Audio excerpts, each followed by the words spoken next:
Please subscribe Telugu 7 Media. గుడ్డు ప్రొడక్షన్లో మన తెలంగాణ స్టేట్ సెకండ్ స్టేజ్లో పోటీ పడుతూ ఉంది. ఇంతకుముందు కంబైన్డ్ ఆంధ్రప్రదేశ్గా ఉన్నప్పుడు ఫస్ట్ పొజిషన్లో ఉండేవాళ్ళం. ఇప్పుడు చిన్న స్టేట్ అవడంతో మన ప్రొడక్షన్ కెపాసిటీ పెరిగిన సెకండ్ స్టేజ్లో ఉన్నాం. ఈ ఇండియా మొత్తానికి ఇంత క్వాంటిటీ ఆఫ్ ప్రొడక్షన్ అనేటటువంటిది మన రైతులతోనే సాధ్యమైంది. ఇన్ని సంవత్సరాల్లో చాలా సందర్భాల్లో చాలా గ్రైన్స్ ఇంపోర్ట్ చేసుకోవచ్చు, ఆయిల్ ఇంపోర్ట్ చేసి ఉండొచ్చు, ఫుడ్ గ్రైన్స్ ఇంపోర్ట్ చేసుకున్నాం మన ఫుడ్ తక్కువ ఉన్నప్పుడు. కానీ ఎగ్స్ ఇంపోర్ట్ చేసుకున్నటువంటి హిస్టరీ ఇండియాకి లేదు.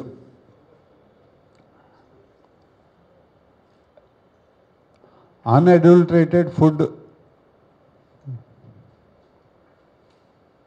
ఇందాక మన బాలునాయక్ గారు చెప్పారు, yes, every month 30 samples collection చేస్తాము, వాటిని టెస్ట్ చేస్తాం, దాంట్లో పారామీటర్స్ ఏమున్నాయి అనేటటువంటిది డెఫినెట్గా వాళ్ళు ఏమాత్రం ప్రాబ్లం ఉన్నా పబ్లిష్ చేస్తారు. ఇది పౌల్ట్రీ ఇండస్ట్రీతో రైతులకి సంబంధం లేకుండా గవర్నమెంట్ చేసేటటువంటి ఇన్స్పెక్షన్. కంపారిటివ్లీ ఫామ్ ప్రొడక్షన్ మన కంట్రీ ఎగ్స్తో కంపేర్ చేస్తే షెల్ఫ్ లైఫ్ అనేటటువంటిది ఎగ్స్కి చాలా ఎక్కువ ఉంటుంది, ఫామ్ ఎగ్స్కి. బికాజ్ డాక్టర్ గారు చెప్పినట్టుగా అందులో లైఫ్ అనేటటువంటిది ఉండదు కనుక కంటామినేషన్ అనేటటువంటిది బర్డ్ ఎక్కడికి తిరగదు కనుక కంటామినేషన్ అనేటటువంటిది కూడా చాలా తక్కువగా ఉంటుంది. రైతులు, మన అగ్రికల్చర్ రైతులు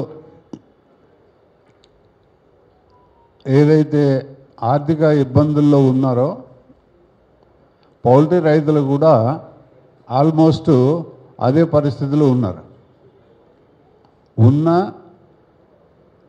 ఇంకా ముందు మంచి రోజులు వస్తాయి అనేటటువంటి ఉద్దేశంతో ఇండస్ట్రీలో కంటిన్యూ చేస్తూ ఉన్నారు.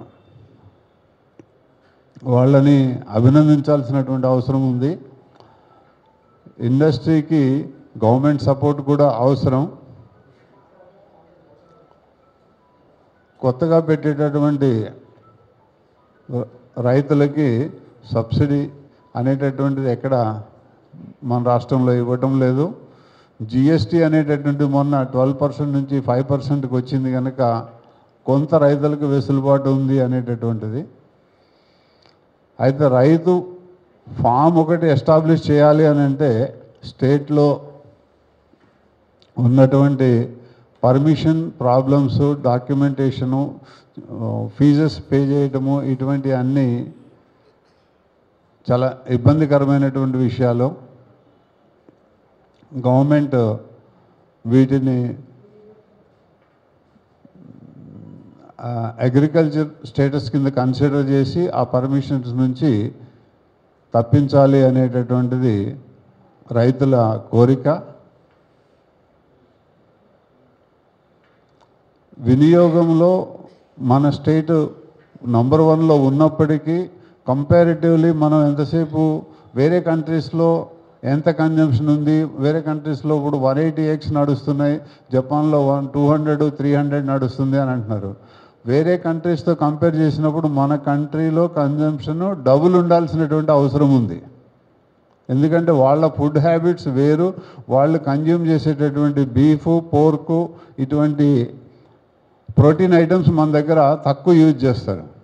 మన దగ్గర యూజ్ చేసేటటువంటిది మ్యాక్సిమం యూటిలైజేషన్ అనేటటువంటిది ప్రోటీన్లో మీట్ ఒకటి, గోట్ మీట్ అనేటటువంటిది ఒకటే మన దగ్గర ఎక్కువ కన్జంప్షన్ అనేటటువంటి జరుగుతూ ఉంది.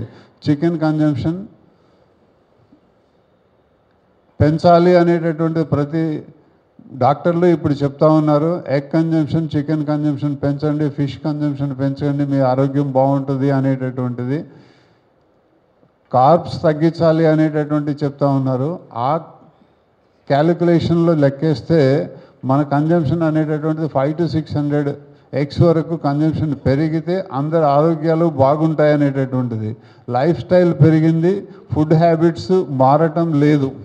అట్ట టేస్ట్ కోసం అని చెప్పేసి అదే కాప్స్, అదే కర్రీస్, అదే చారు, సాంబార్ ఇటువంటి అన్నిటి మీద మనం డిపెండ్ అయిపోయి అదే పద్ధతిలో నడుస్తూ ఉన్నాం. కానీ బాడీ ఎక్సర్సైజ్ ఎంత, ఫిజికల్గా ఎంత మనకి బాడీ రిక్వైర్మెంట్, ఎనర్జీ ఎంత రిక్వైర్మెంట్ ఉంటుంది, మన ప్రోటీన్ ఎంత రిక్వైర్మెంట్ ఉంటుంది అనేటటువంటి క్యాలిక్యులేషన్లో